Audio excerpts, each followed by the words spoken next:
하겠습니다. 우리 이제 다 같이 일어나셔서 에베소서 2장 1절로 10절까지의 말씀을 함께 교독하며 읽기를 원하는데요. 2장 1절 제가 먼저 읽겠습니다. 그는 허물과 죄로 죽었던 너희를 살리셨도다.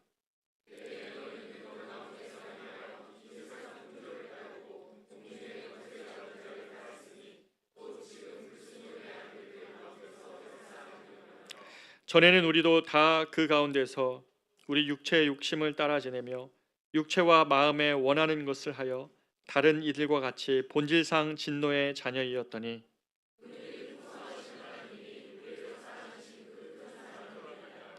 허물로 죽은 우리를 그리스도와 함께 살리셨고 너희는 은혜로 구원을 받은 것이라.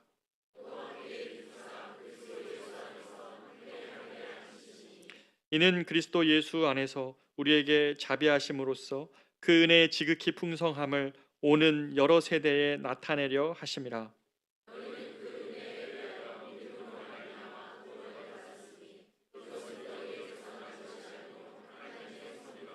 행위에서 난 것이 아니니 이는 누구든지 자랑하지 못하게 함이라.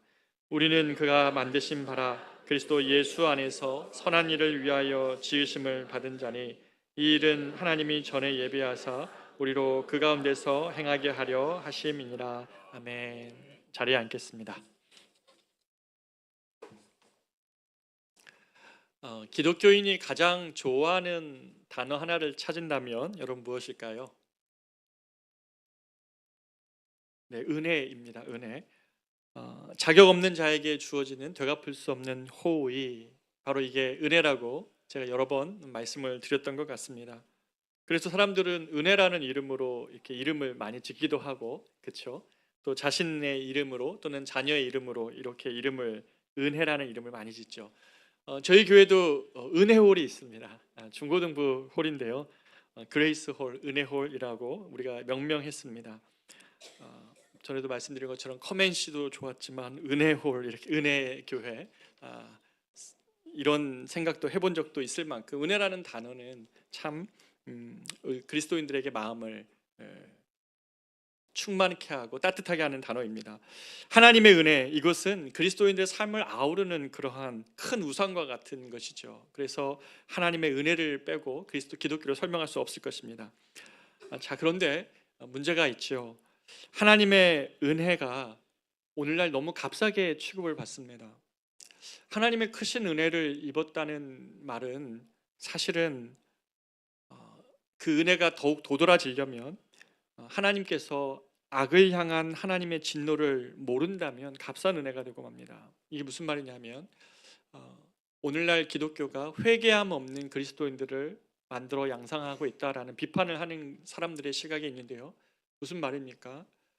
죄인들을 향한, 악을 향한 하나님의 진노를 알지 못하면 우리가 하나님의 얼마나 큰 은혜를 받은 자인지, 예수를 믿는다는 것이 왜 은혜에 사로잡힌 자인지를 알 수가 없는 것이죠. 그래서 회개함도 없었고 죄를 향한 하나님의 심판의 그 무서움에 대한 경각심도 없이 기독교인이 된 것입니다. 여러분 한번 생각해 보십시오. 물을 떠내려가는 어떤 사람이 있다고 생각해 봅시다. 그 떠내려가는 사람에게 손을 내밀면 그건 구원의 손길일 겁니다. 그런데 물가에서 노는 사람이 있다고 생각해 봅시다. 그런 사람에게 손을 내밀는 건 그건 구원이 아닐 겁니다. 나 노는 거 왜 방해해? 나의 노는 자리에서 왜 그 손길은 별로 의미가 없고 귀찮고 무시해도 되는 것이죠. 그러나 물을 떠내려가는 사람들에게는 손 내미는 것은 바로 구원의 손길입니다. 자신이 어떤 상태에 처해져 있는지에 대한 영적 진단함이 없을 때는 구원자의 필요를 느낄 수가 없을 것입니다. 아픈지 모르면 의사를 찾아가지 않는 거랑 똑같은 것입니다. 그러나 자신이 아프다는 사실을 알고, 그리고 자신이 정말 큰 병에 처해 있다는 것을 알면 치료할 수 있는 의사에게 달려갈 수밖에 없는 것이 마땅하지요. 여러분, 하나님을 떠난 인간의 상태에 대하여서 성경이 얼마나 충격적으로 증언하고 있는지 아십니까? 1절이 바로 그 진단인데요. 2장 1절은 이렇게 얘기합니다. 그는 허물과 죄로 죽었던 너희를 살리셨도다.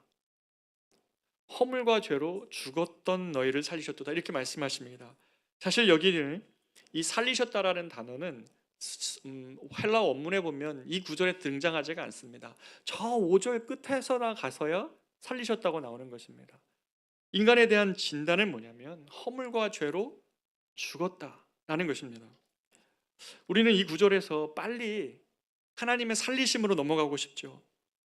허물과 죄로 죽었더니라는 것은 가로치고 하나님께서 너희를 살리셨도다 라고 넘어가고 싶지만, 하나님의 살리심의 은혜를 진실로 알려면 하나님 없는 존재에 대한 성경의 이 선언에 한참을 머물러 있어야 됩니다. 허물과 죄로 죽었다고, 허물과 죄로 인해 이미 죽은 존재라고, 이것이 하나님의 없는 인간의 상태에 대한 충격적인 성경의 묘사라는 것이죠. 특별히 어떤 사람이 타락했거나 어떤 사람이 죄가 많아가지고 아유 당신은 허물과 죄로 죽은 것 같아 이렇게 말하는 게 아닙니다.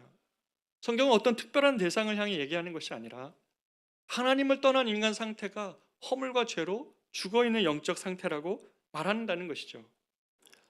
여러분, 무엇 때문에 그런 죽음에 이르렀다고 말씀하고 있습니까? 허물과 죄 때문이라고 말합니다. 허물은 영어로 transgression이라는 단어입니다. 이 말은 무슨 말이냐면 경계가 있는데 경계를 넘어간다는 것입니다. 경계를 넘어서 죽는 겁니다. 예를 들면 이렇게 설명할 수 있을 것 같습니다. 어항에 물고기가 있다고 생각해 보면 이 어항의 물고기는 어항이 정한 범위 안에서 자유롭습니다. 어디든지 갈 수 있고요, 그 안에서 살 수 있고 그 안에서 행복할 수 있습니다. 그런데 이 물고기가 자유를 찾겠다고 어항 밖으로 나아가면 어떻게 됩니까? 그건 자유가 아니죠. 죽음으로의 선택입니다. 바로 이것이 성경이 말하고 있는 허물입니다. 트랜스그레션이라는 단어입니다. 경계를 넘는 인간의 죄들. 이미 알고 있는 경계가 있는데 몰래 넘어가는 겁니다. 그것이 죄인 줄도 아는데 몰래 넘어가는 겁니다. 그리고 어떨 때는 대놓고 넘어가는 시도를 하는 것이죠. 올바른 길에서 벗어나는 것을 의미합니다. 이게 허물입니다. 창조주 하나님께서 사람을 지으시고 에덴이라는 동산 안에서 마음껏 하나님의 사람으로서 창조된 인간으로서 하나님은 그 에덴이라는 범위 안에서 하나님을 인정하며 그 안에서 행복할 수 있었던 인간이 하나님과 사람 사이의 유일한 경계였던 그 선악과를 땀으로 인하여서 그 자체의 능력보다 하나님과 인간 사이의 차이를 없애버리려고 하는 그 경계를 넘어서는 그 인간의 시도, 그것이 죄였습니다. 죄는 히브리어로 하마르티아라고 말을 합니다. 이 단어는 많이 들어보셨을 텐데요, 이것은 관역을 벗어난 화살의 상태라는 말입니다. 무슨 말입니까? 인간의 본성 안에 죄가 있다는 것은 하나님의 뜻과 자신이 세운 뜻 사이에 늘 불일치가 발생하는 겁니다. 하나님 보시기에 사람이 품은 뜻이 하나님을 향하여 선한 뜻을 품을 수 없는 죄의 상태, 관역을 벗어나고 있는 거죠. 계속 벗어나는 뜻, 그것을 품고 사는 존재에 대한 의미입니다. 사람은 경계를 넘고 또 하나님의 선하신 뜻이 아닌 자신만을 위한 뜻을 쫓아 살아가면서 악을 행합니다. 그 결과 어떤 일이 벌어집니까? 영적으로 성경은 우리가 죽었다고 선언합니다. 그리고 현재는 하나님의 생명에서 떠나 있는 존재라고 말합니다. 성경은 이 영적 죽음이 주는 필연적인 결과가 하나님과의 분리라고 말합니다. 이사야서 59장 2절인데요. 이렇게 말씀하십니다. 오직 너희 죄악이 너희와 너희 하나님 사이를 갈라 놓았고 너희 죄가 그의 얼굴을 가려 너희에게서 듣지 않으시게 함이니라. 오직 너희 죄악이 너희와 하나님 사이를 갈라 놓았다. 생명의 주이신 하나님과 너희 사이를 이 죄가 가로막고 있다는 것입니다.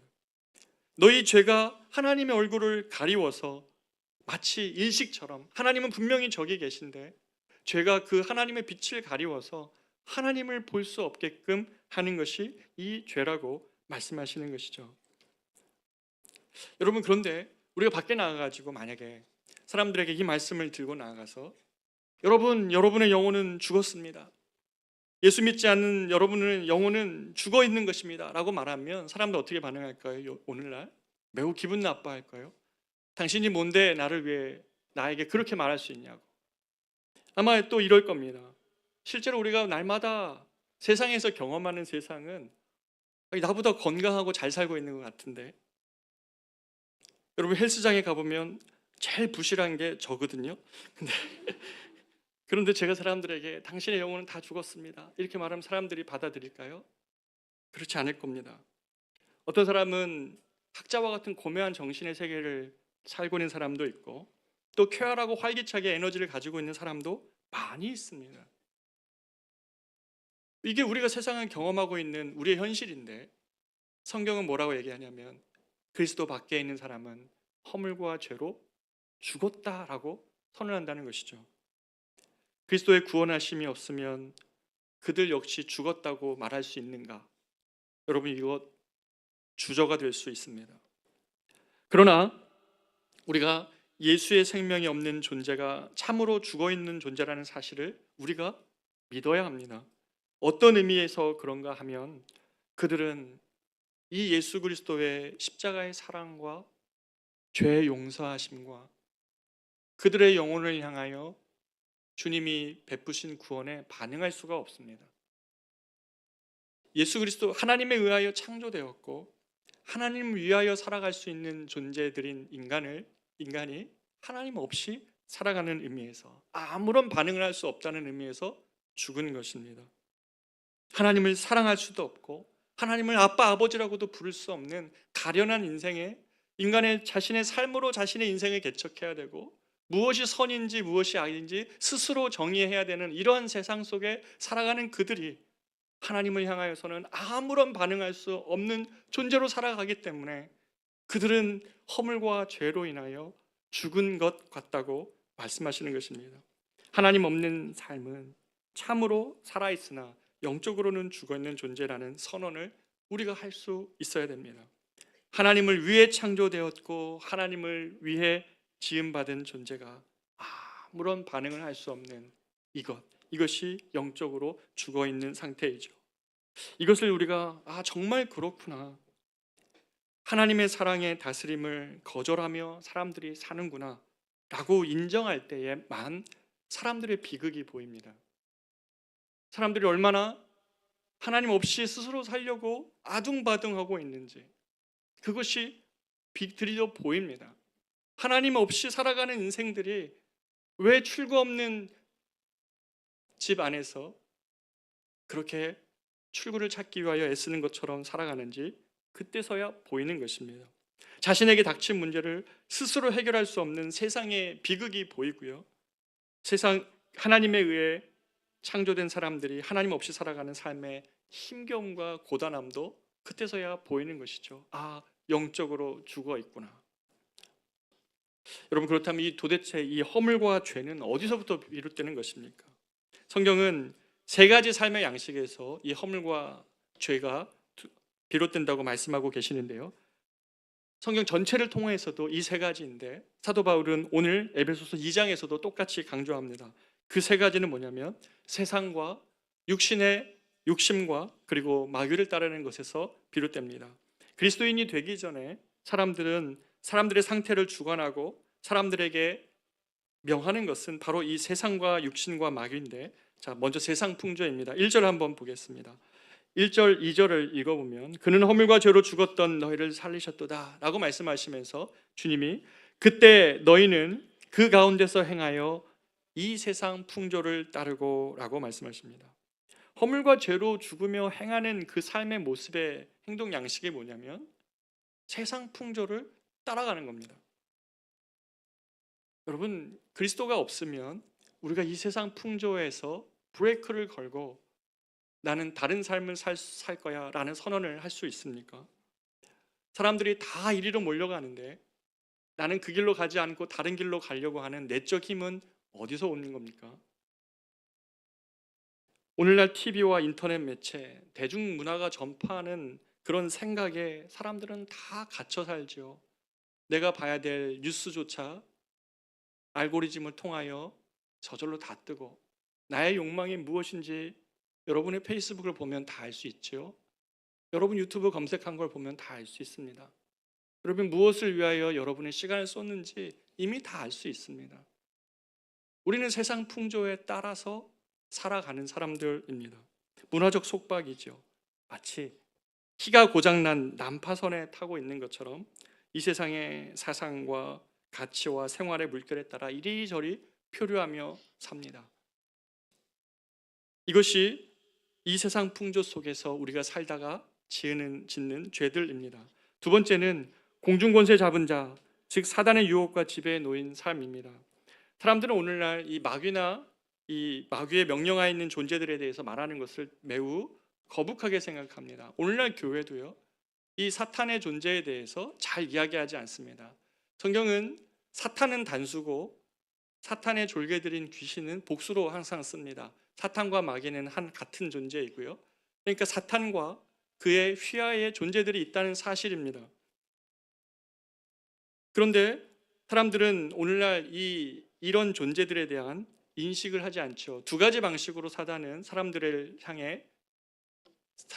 위해 지배하는데, 첫 번째는 마귀의 존재 자체를 무시하게 합니다. 마귀의 존재 자체에 대해서 인식하지 않거나 전혀 신경 쓰지 않기 때문에 얼마든지 활동할 수가 있는 겁니다. 그렇죠? 얼마든지 예를 들면 이 땅에 파견된 간첩이 있다고 생각해 봅시다. 그 존재에 대해서 인식하지 않으면 마음대로 활동할 수 있습니다. 두 번째는 어떤 겁니까? 그 존재에 대한 지나친 관심 속에 살게 합니다. 마치 사탄에 의해서 모든 것이 결정되는 것인 것 마냥 너무 두렵고 떨고 그 존재에 대해서 두려워하며 살아갑니다. 두려움을 주거나 무시하게 하거나 이 두 존재에 의해서, 두 가지 방법에 의해서 사람들의 생각과 마음을 지배하지요.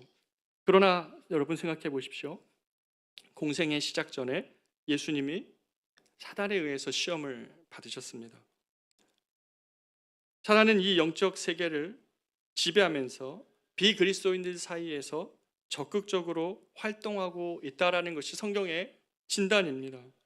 불순종하는 아들들 가운데 역사하는 영이라고 할 때 이 역사한다는 이 단어가 예수님을 죽은 자 가운데서 부활하게 하셨다는 그때 에네르고라는 단어가 쓰이는데, 똑같이 지금 불순종하는 사람들 사이에 역사한다고 할 때 이 에네르고라는 단어가 쓰입니다.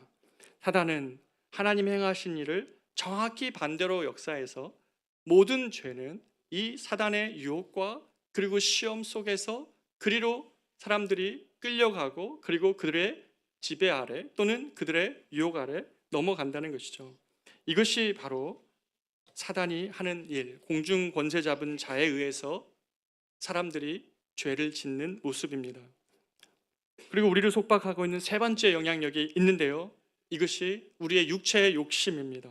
3절에 보면 전에는 우리도 다 그 가운데서 우리 육체의 욕심을 따라 지내며 육체와 마음에 원하는 것을 하여 다른 이들과 같이 본질상 진노의 자녀이었더니 라고 이야기합니다. 자, 우리 세 번째 얘기하는 이 육체의 욕심에 의한 죄는 무엇입니까? 여기서 우리가 중요한 사실을 먼저 짚고 넘어가야 되는데, 성경은 우리의 육체의 욕망 자체를 죄라고 얘기하진 않습니다. 우리가 밥 먹고 싶고 자고 싶고 그리고 어떨 때는 성인들에게 성적인 욕망도 다 주셨고 그건 되게 자연스러운 것입니다. 그런데 문제가 무엇입니까? 이 욕구 자체는 주님이 우리에게 주신 것이지만 오늘 본문에 보면 육체의 욕심과 사람의 욕망을 결합시켜 놓은 것이죠.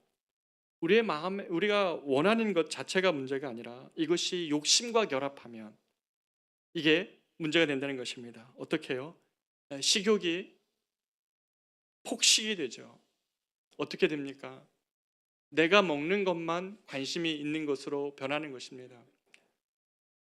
내가 얼만큼 먹는지만 생각하고 이 세상에서 어떤 사람들이 배 굶고 어떤 사람이 이 음식의 문제로 인하여서 고통하고 있는 것에 대해서 전혀 무감각한 사람 상태가 되는 것이죠. 나의 먹을 것만 생각하고 다른 사람들의 배고픔에 대한 인식하지 못하는 것, 이게 죄입니다. 이것이 인간의 욕심과 결합된 형태이죠. 자신을 채우기 위해서는 다른 사람의 불행에 대해서 관심 갖지 않는 것입니다. 수면은 나태함으로 이어지고 성욕은 육적 쾌락을 탐하는 것으로 바뀌어내죠. 자신의 성적인 욕망을 채우기 위하여 누군가는 성적 노예로 살아가는 것에 대하여 전혀 무감각하는 마음 상태, 이것이 죄라는 것입니다. 사람의 욕망을 기본적으로 욕심과 결합시켜서 자신의 만족만을 채우려고 하는 상태, 이것이 죄로 만드는 것입니다. 예수님이 우리를 자유롭게 하기 전에는 이런 모든 종류의 욕망이 죄들이 우리를 사로잡고 있고 이 영향력 안에서 빠져나올 수 없는 것입니다. 밖으로는 세상에 의해서, 안으로는 왜곡된 자기중심적 욕망 속에서, 그리고 둘 너머에는 열심히 활동하고 있는 악한 사단의 영에 의해서 종로 타고 살아가는다는 것이 성경의 진단인 것이죠. 여러분, 이런 종로를 타는 것에서 넘어가서 인간 존재에 대한 성경의 진단이 그런데 여기서 끝나지 않는다는 것입니다. 우리가 죽고 종 되었을 뿐만 아니라 하나님의 이 죄에 대하여 지금 어떤 상태냐면 하나님의 정죄를 받고 있는 상태라는 것입니다. 죄를 향하여서, 악을 향하여서 하나님은 정죄하고 있는 것입니다. 이것을 바울은 인간의 상태에 대해서 본질상 진노의 자녀라고 말씀하셨습니다. 진노, 하나님의 진노를 가지고 태어나는 존재들이라는 거예요. 본성이 결함과 부패함 가운데 있기 때문에 본성상 악에 기울게 되어져 있는 존재들, 그렇기 때문에 하나님의 악을 향한 하나님의 공의의 심판의 대상이 될 수밖에 없는 가련한 운명에 처해져 있다는 것입니다. 여러분, 하나님의 악을 향한 하나님의 이 분노에 대하여 여러분 생각해 볼 때에 이 하나님의 심판이 분명히 무서운 것인데 여기에 그런데 감동이 하나 있습니다. 악을 향한 하나님의 진노는 사람의 분노와 다릅니다. 그건 기분 따라 발동하는 그런 것이 아니라 적의나 복수심도 아닙니다. 하나님의 악에 대한 진노는 절대로 독단적이거나 임의적인 것이 아니죠. 바로 그것을 향한 신적인 반응입니다. 하나님의 공의가 그 악을 향하여 반응하는 것입니다. 하나님의 진노는 그래서 예측할 수 있고요, 이랬다 저랬다 하나님이 변덕스럽지 않다는 사실을 알게 합니다. 하나님은 악에 대해서 인격적으로 그리고 의로움으로 진노하십니다. 성경은 하나님은 악에 대해서 지속적으로 적대하셨고 타협하지 않고 거부하십니다. 악을 정죄하고자 하는 하나님의 결심, 이것이 인간의 악을 향한 하나님의 정죄입니다. 죄의 종로를 타며 하나님의 진노의 대상이 된 것이 사람의 영적인 상태입니다. 그래서 조나단 에드워즈는 하나님 알지 못하는 인간의 영적인 상태에 대하여서 하나님의 진노의 손에 들린 죄인들이라고 말씀하셨습니다. 그냥 죄에 대한 종로를 타는 것을 넘어서 이 하나님의 진노를 모르면 하나님의 은혜가 무엇인지를 알 수가 없습니다.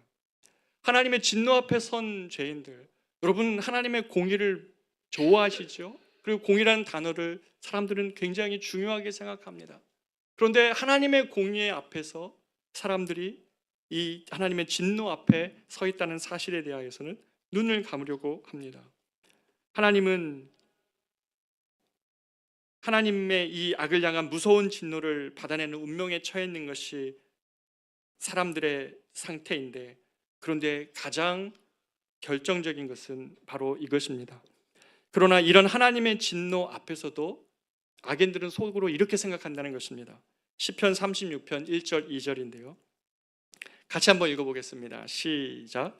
악인의 죄가 그의 마음속으로 이르기를 그의 눈에는 하나님을 두려워하는 빛이 없다 하니 그가 스스로 자랑하기를 자기의 죄악은 드러나지 아니하고 미워함을 받지도 아니하리라 함이로다. 아멘. 여러분, 여기서 뭐라고 말합니까? 하나님의 그 진노하시는 그 진노 앞에, 악에 대한 하나님의 진노 앞에 서 있고 이것이 두려운 일인데도 악인들이 뭐라고 얘기하냐면 속으로 하나님을 두려워하는 눈빛이 없으면서 스스로 자랑하기를 내 죄는 드러나지 않고 있다. 그리고 내 죄는 미워함을 받지도 아니하리라 함이로다 라고 말합니다. 이것이 비극이죠. 세상과 그리고 사단, 육체의 욕망에 이끌려 죄를 지으며 하나님의 진노 앞에 서 있음에도 불구하고 하나님을 두려워하는 것이 아니라 죄악의 미워함을 받지도 않는다고 자랑하고 있는 무지의 상태, 이것이 비극인 것이죠. 여러분, 이것이 모두 사실로 여러분 믿어지고 인정된다면 어떻게 해야 됩니까? 무슨 방법이 있습니까? 죄와 자신의 욕망과 세상과 사단의 시험 앞에 늘 넘어지며 죄를 짓고 그렇게 망가뜨려 가고 있는 자신의 삶 속에 무슨 소망이 있는 것입니까? 여러분, 이것을 정말로 믿는다면 우리에게는 근본적인 방법이 필요하죠. 저와 여러분이 이 인식에 하나님께서 도달하게 하시기를 정말 바랍니다.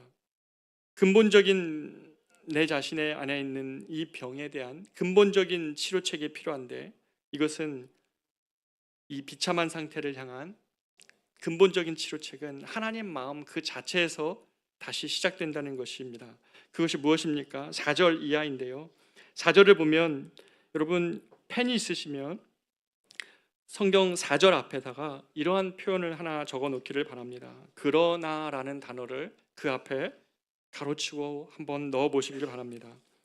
성경 중에 가장 안타까운 이 성경에서 번역하지 않았던 단어가 에베소 2장 4절의 그러나라는 단어입니다. 죄인을 향한 이 비참한 상태를 역전시키는 것은 이 바로 그러나에서 시작이 됩니다. 하나님의 심판 앞에 선 죄인들의 운명이 극적 반전을 이루는 것은 바로 하나님의 성품 그 자체로부터 시작되는 것인데, 4절은 뭐라고 얘기하냐면 그러나 긍휼이 풍성하신 하나님이 우리를 사랑하신 그 큰 사랑을 인하여 라고 말씀하십니다. 그러나 긍휼이 풍성하신 하나님, 이것이 반전을 일으켰다는 것입니다. 긍휼이란 무엇입니까? 어떤 존재에 대한 불쌍히 여기는 마음이죠. 바울은 하나님이 죄인을 단순히 불쌍히 여겼다고 말하는 정도가 아니라 긍휼이 풍성하신 하나님이라고 말합니다. 1장에서 바울은 이미 하나님의 은혜의 풍성함, 하나님의 영광의 풍성함을 사용하고 있는데, 오늘 2장에 이르러서 하나님이 긍휼이 풍성하신 하나님이라고 말하고 있습니다. 하나님의 사랑의 성격인 것이죠. 이것을 어떻게 설명할 수 있습니까? 죄를 향하여 하나님의 악을 향한 하나님의 진노가 있지만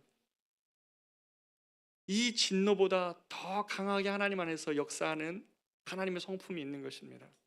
그게 무엇입니까? 긍휼입니다.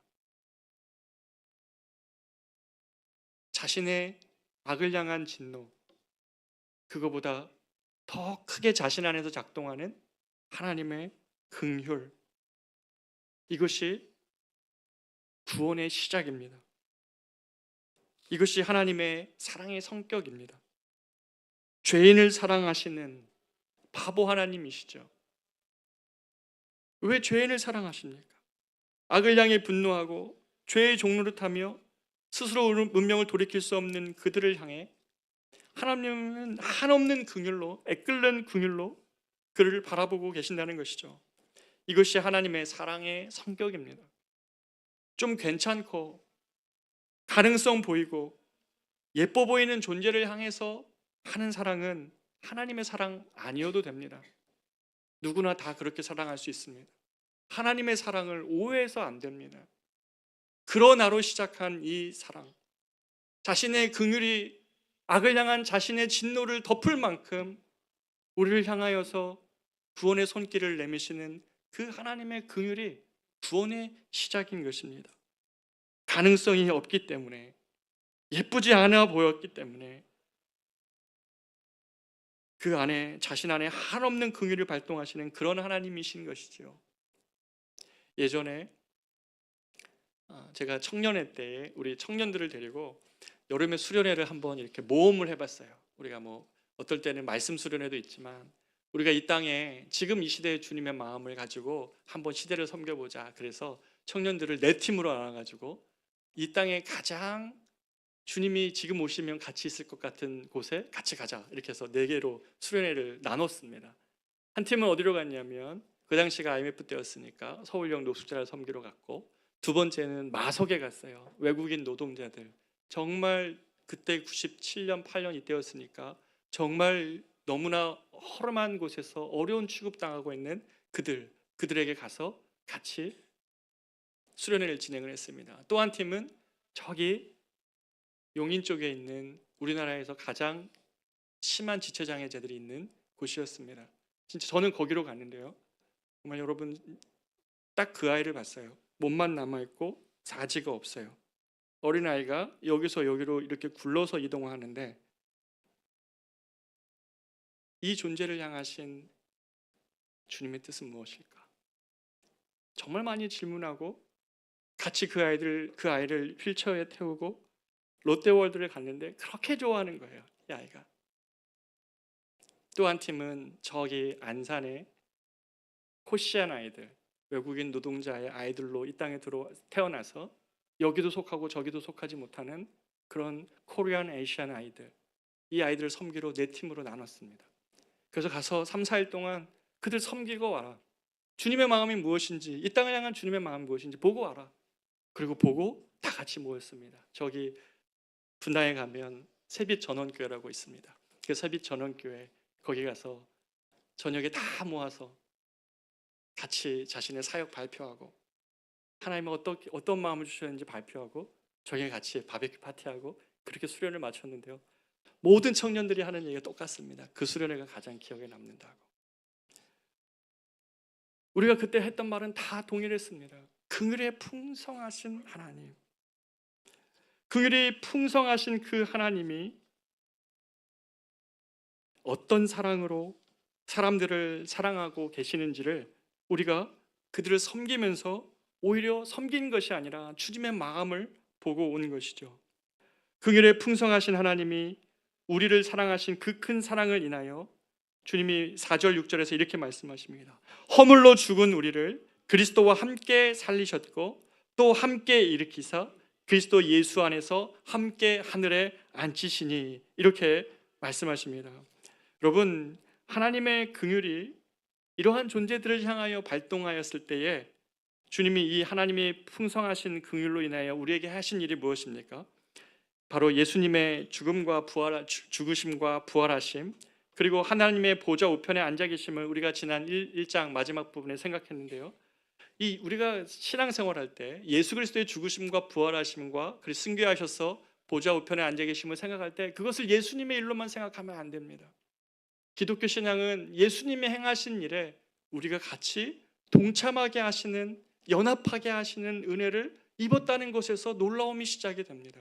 성경은 이거를 헬라어로 순이라는 단어, 위드라는 단어로 예수께서 하신 그 일에 우리를 바로 붙여서 같이 하셨다는 겁니다. 무슨 말입니까?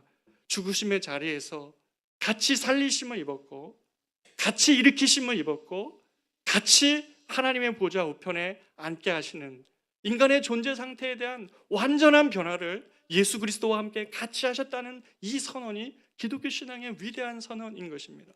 허물과 죄로 죽어서 종노릇해서 이 세상의 가치로 볼 때는 아무런 가능성이 없어 보이는 존재가 어떻게 그 영혼의 하늘의 소망을 품고 살아가는 존재로 그 존재가 바뀝니까? 바로 그리스도와 함께 연합하는 것. 하나님이 그리스도와 함께 나를 죽음 가운데서 살려내셨고 함께 일으키셨고 함께 하늘의 보좌 우편에 앉게 하시는 이 은혜를 입은 존재라는 사실을 알 때에 비로소 하나님의 풍성하신 긍휼의 의미를 이해하게 되는 것이죠. 여러분 보이십니까? 우리의 신앙은 예수님 없이 설명이 되지 않습니다. 기독교 신앙은 예수님을 빼면 설명할 수가 없습니다. 하나님이 예수님에게 하신 그 일에 우리를 연합시켜 주심으로 우리가 그리스도와 함께 살고 함께 일으킨 존재가 되고 함께 하늘의 보좌에 앉힌 존재로 바꾸셨다는 것입니다. 나의 도덕적 선행으로는 어떠한 가능성으로도 우리의 죽음에서 일으켜지는 구원을 받은 것이 아니라 하나님께서 죄를 이기시고 무덤에서 일어나 하늘 보좌에 앉으신 주님께 아무런 공로 없는 우리를 연합시켜 주심으로 새로운 삶을 시작하게 하신 것, 바로 이것이 기독교 신앙입니다. 그렇기 때문에 예수 믿으면 갑자기 높은 도덕적 기준을 만족할 만한 선한 능력이 우리 안에서 막 발동하고 역사하는 것이 아닙니다. 그런 것이 아니라 우리가 예수를 정말 믿으면 어떤 일이 벌어집니까? 사도 바울의 인식처럼 변해가는 것이죠. 처음에는 12사도 중에 제일 못난 사도 중에 못난 사도라고, 내가 제일 꼴찌라고, 그 정도 인식에 불과했던 사도 바울이 하나님의 인생, 자신에게 주어진 인생을 제일 마지막을 살아고 날 때는 뭐라고 얘기합니까? 죄인 중에 괴수라고 말합니다. 그러면서 하나님의 은혜가, 처음에는 나는 이 정도의 죄로 인해서 하나님이 나를 위해 십자가에 죽으신 것에 그렇게 생각했는데, 시간이 지날수록 나 같은 자를 위해 주님이 십자가에 달리셨구나, 자신의 생명을 주셨구나 라는 생각 때문에 그 하나님을 위하여 살고자 하는, 그 은혜로 인하여 그런 삶을 이제 주님을 위하여 살고자 하는, 표대를 정해놓고 살아가는 삶으로 바꾸게 하시는 것이죠. 표대 없는 인생이 얼마나 안타깝고 얼마나 비참한 인생입니까? 성경은 이렇게 오늘 우리에게 얘기합니다. 사도 바울은 하나님의 은혜의 풍성함을 이렇게 말하고 있는데요, 너희는 그 은혜에 의하여 믿음으로 말미암아 구원을 받았으니 이것이 너희에게서 난 것이 아니요 하나님의 선물이라. 행위에서 난 것이 아니니 이는 누구든지 자랑하지 못하게 하려 함이라. 사도 바울은 우리가 그리스도와 연합하여 새로운 삶을 살게 된 이것이 전적인 하나님의 은혜라고 말합니다. 그리고 사도 바울이 얘기하는 이것은 어떤 어떤 실제적이거나 아니면 추상적인 그런 것이 아니라, 하나님, 바울이 그리스도와 함께 살리심과 그리고 일으키심과 또 그렇게 그리스도와 함께 연합하여서 하나님의 보좌 우편에 우리의 인생을 앉게 하셨다는 이것을 실제적으로 사도 바울은 이렇게 경험하며 이야기하죠. 우리가 그리스도와 함께 살리심을 받고 일으키심을 받았기 때문에 저와 여러분 안에 어떤 일이 벌어진 것입니까? 그리스도의 생명이 우리 안에 이제 역사하시는 것이죠. 아까 얘기했던 그 에네르고, 사탄이 역사했던 그 에네르고가 아닌 주님의 생명이 저와 우리들 안에서 역사하는 실제적인 삶. 그래서 하나님의 존재에 대해서 눈을 뜨게 하고 하나님을 인정하게 하고 하나님의 말씀을 사랑하게 하는 이것이 그리스도와 함께 살리심과 일으키심을 받은 존재 안에서 일어나는 변화입니다. 그리고 하나님의 보좌 우편에 앉아서 죄와 사망을 이기신 그리스도를 바라볼 때 이제 어떤 가능성이 생겨납니까? 악에 굴복하지 않을 수 있는 새로운 승리의 가능성이 우리에게 생겨나는 것이죠. 우리는 죽었었으나 영적으로 살리심을 받았고 종이었으나 보좌에 함께 앉게 하신 것, 이것이 하나님께서 우리들 안에 이루신 구원의 모습이죠. 그렇다면 하나님은 왜 이런 일을 하셨습니까? 하나님의 순전한 긍휼과 사랑과 은혜와 자비가 바로 이 일들을 하신 것인데, 더 나아가 사도 바울은 7절에서 이렇게 얘기하십니다. 하나님의 이 긍휼이 우리에게 베풀어진 것은 이는 그리스도 예수 안에서 우리에게 자비하심으로써 그 은혜의 지극히 풍성함을 오는 여러 세대에 나타내려 함이니라. 여러분, 우리 안에 소원이 있다면 이 하나님의 은혜의 풍성함에 증인된 삶이 저와 여러분의 삶 되기를 원합니다. 우리의 모든 순간을 통해 하나님의 긍휼과 자비와 은혜와 사랑이 사람들에게 증거되어서 우리를 통하여서 나의 이 인생에 베풀어 주신 주님의 은혜 때문에 사람들이 나를 통해 주님을 바라보도록 하는 이것이 하나님의 구원의 목적입니다. 하나님의 구원은 단순히 죄 사함 이상입니다. 그것은 죽음의 종로를 타는 데에서 또 하나님의 진노에서 해방되어서 이제 그리스도 안에서 내 삶이 총체적으로 재해석되는 것입니다. 질그릇 것 같은 나의 인생이 하나님의 은혜로 드러나 질그릇의 그 깨진 조각 안에 담긴 그리스도가 그 깨진 조각을 통하여 당신의 빛을 드러내는 것이죠.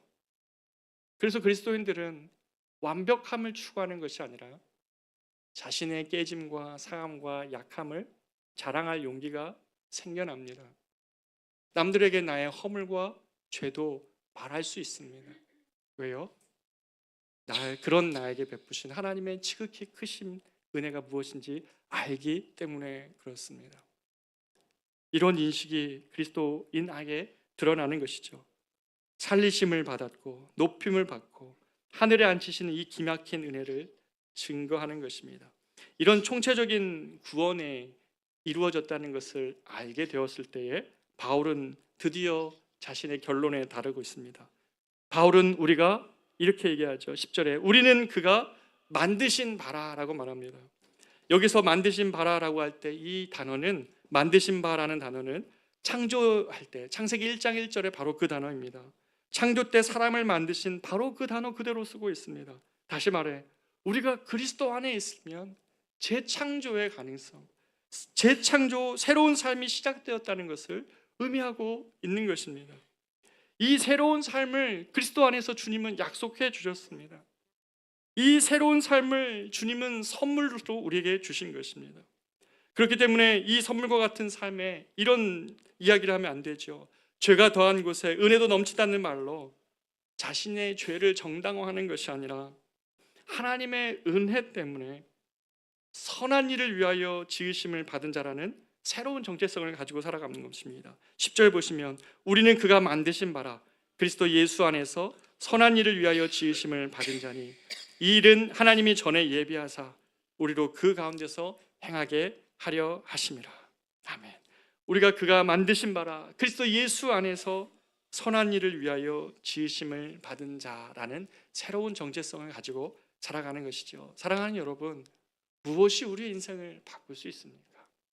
성경은 너무나 명확하게 그리스도의 은혜를 쭉 서술하시고 난 다음에 어떤 자리에서 어떻게 바뀌었는지, 종에서 어떤 자리로 살리시고 일으키시고 하늘의 보좌 위에 앉게 하시는 그 하나님의 우리 인생을 향하신 새로운 일하심을 설명하고 난 다음에 사도 바울은 이제야 우리는 그가 만드신 바라 선한 일을 위하여 지으신 바 그런 인생이라고 만들어 주셨습니다. 말씀해 주셨습니다. 여기에 어찌 죄에 머무는 삶을 계속할 수 있습니까? 말씀 맺겠습니다. 여러분 반주 부탁을 드리겠습니다.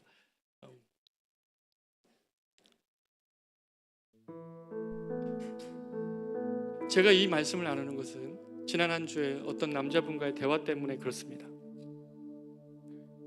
저한테 말씀하십니다.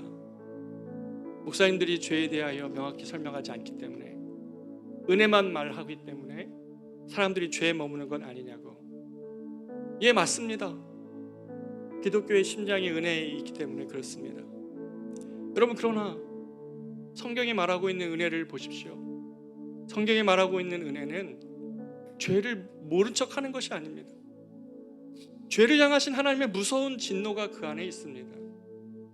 하나님의 악의를 향한 진노가 있다는 것입니다.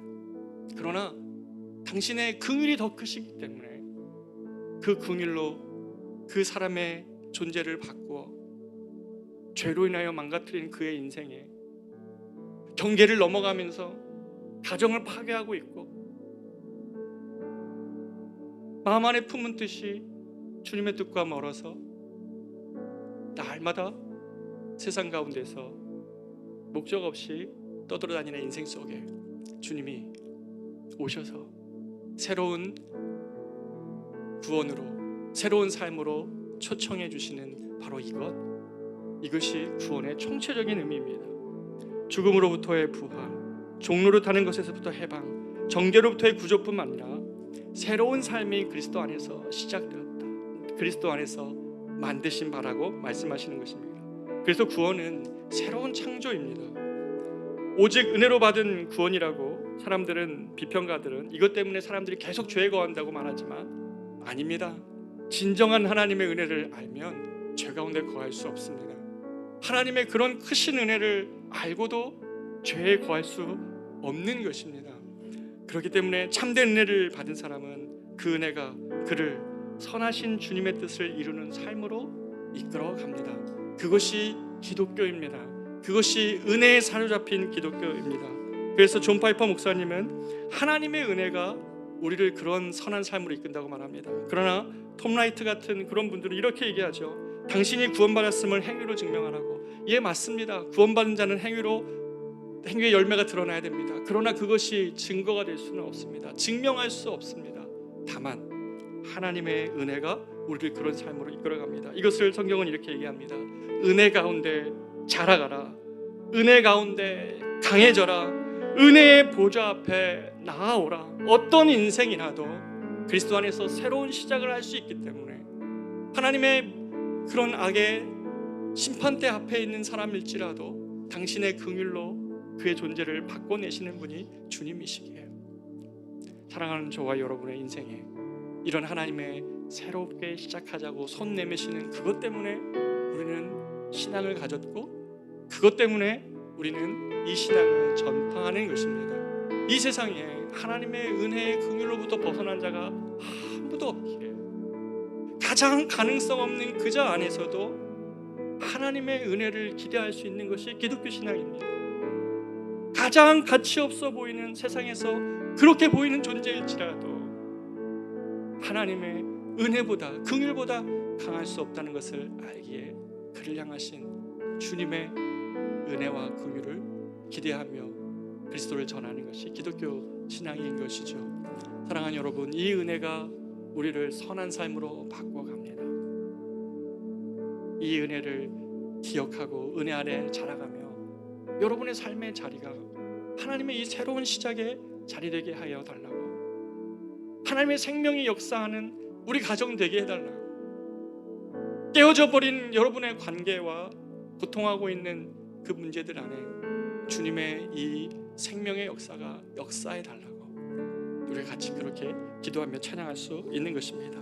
우리가 이 시간에 같이 한번 찬양할까요? 시작됐네.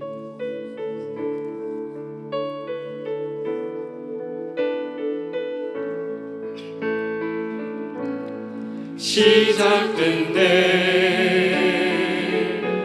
우리 주님의 능력이 나의 삶을 다스리고 새롭게 하네. 새롭게 하네. 자유하네. 죄와 사망으로부터 나의 삶을 충만하네. 시작됐네. 시작됐네. 우리 주님의 능력이 나의 삶을 다스리고 새롭게 하네. 새롭게 하네. 자유하네. 자유하네. 죄와 사망으로부터 나의 삶을 변하구나. 충만하네. 그대로다. 주의 은혜 한량없는 주의 은혜로다. 주의 은혜 변함없는 신실하신 주의 은혜. 다시 한번 고백하며 찬양하겠습니다. 시작됐네. 우리 주님의 능력이 나의 삶을 나의 다스리고 삶을 다스리고 새롭게 하시는 주님의 은혜를 찬양합니다. 새롭게 하네. 자유하네. 자유하네. 죄와 사망으로부터 죄와 사망으로부터 나의 삶은 변하고 나의 삶을 변하고 나는 그리스도로 인하여 충만합니다. 충만하네. 은혜로다.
말씀이 주일 아침에 다루기에는 참으로 어려운 말씀이죠.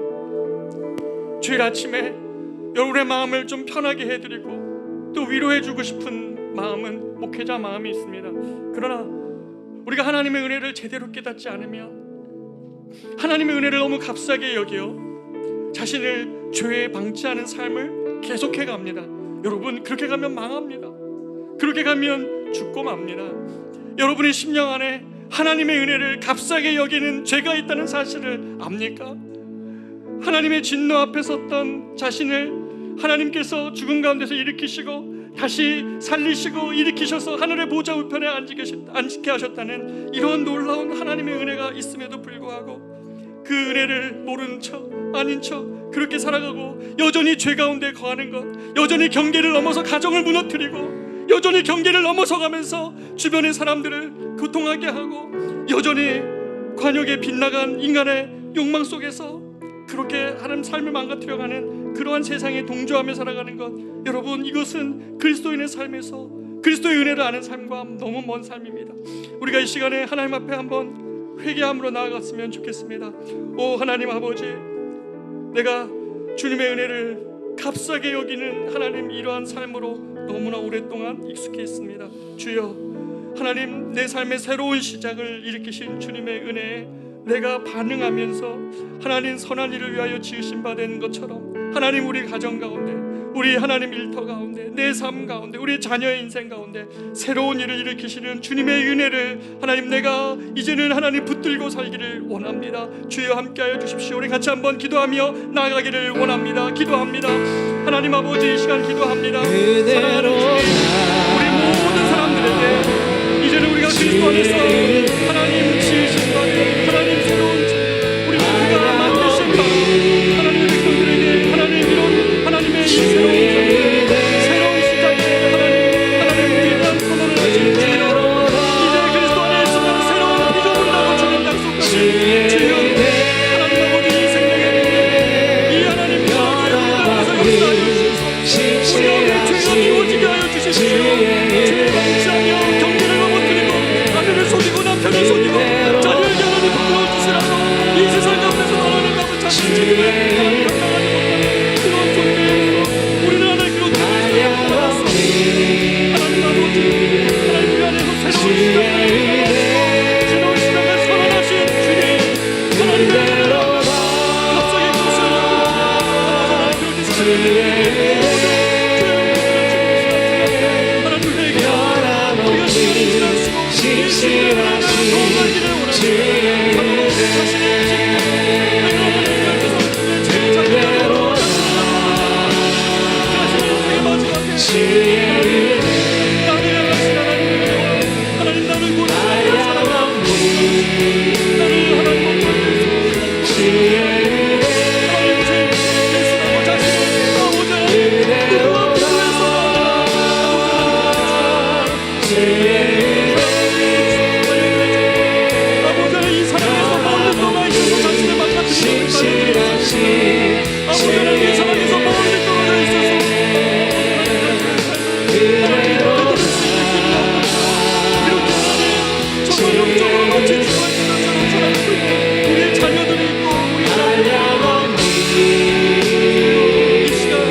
251장 1절, 3절, 4절 찬양하시고 축담으로 예배를 마치겠습니다.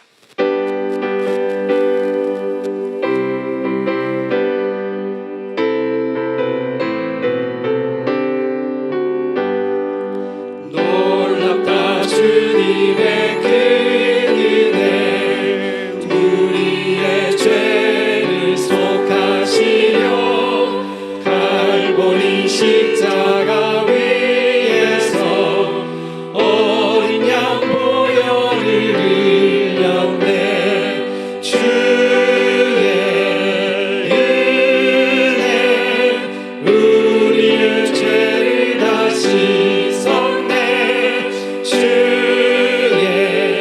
은혜 우리의 죄를 다 씻었네 죄악에 물든 영혼들을 주께서 피로 씻으시네 지금도 흐르는 그 피에 눈보다 더 이게 씻으라 주의 은혜 우리의 죄를 다 씻었네 주의 은혜 우리의 죄를 다 씻었네 비할 수 없는 그 은혜를 믿는 자에게 거저주네 영제여 주 앞에 나와서 더 지체 말고 곧 받으라 주의 은혜 우리의 죄를 다 씻었네 주의 은혜 우리의 죄를 다 씻었네. 이제는 우리 구주 예수 그리스도의 크신 은혜와 하나님의 말로 다 할 수 없는 사랑하심과 성령님의 인도 보호 교통 충만케 하시는 은혜가 이 시간 우리가 그리스도의 진노 앞에 서 있었던 존재들을 하나님 앞에 살리시고 일으키시고 그리스도의 보좌 앞에 서게 하신 그 놀라운 은혜를 우리가 힘입은 자임을 알고 하나님 자신의 삶의 자리로 돌아가며 새로운 출발, 새로운 시작을 명하신 주님과 함께 가정의 문제와 자신의 인생의 문제 앞에서 이제는 주님을 의지하며 일어나기를 소망하고 새로운 삶을 시작되었다는 것을 붙들기를 원하는 사랑하는 우리 모든 성도들의 가정과 저들의 자녀와 저들의 일터와 저들의 인생 위에 이제로부터 영원토록 함께 있을지어다. 아멘.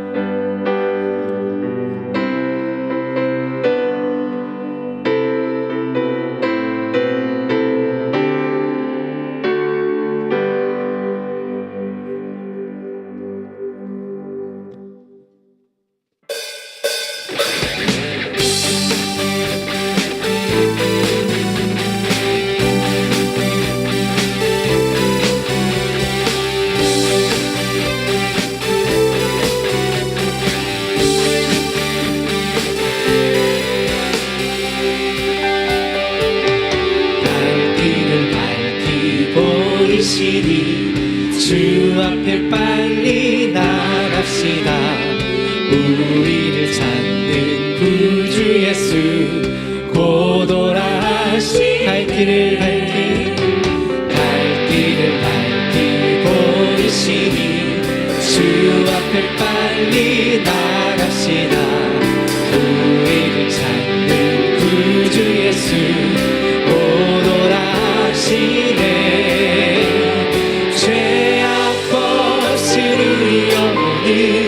기뻐 뛰며 주를 보겠네.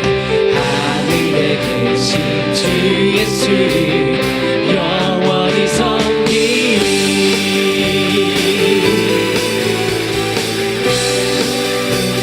우리를 오라 하시는 말 기쁘게 듣고 순종하세. 구주를 지체 말고 속속히 나가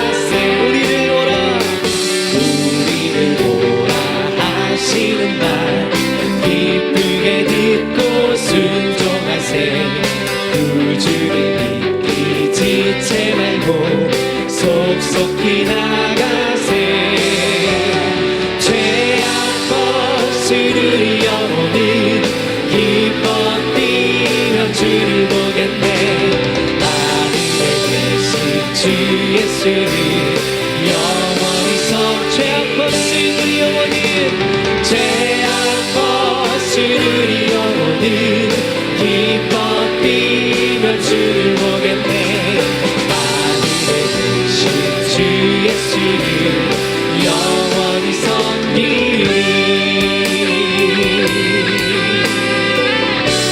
시온은 여기 계시오니 시온은 여기 계시오니 다 와서 주의 말씀 듣세 듣기도 하며 생각하니 참 진리시로다 죄악 벗으리 영혼은 기뻐 뛰며 주를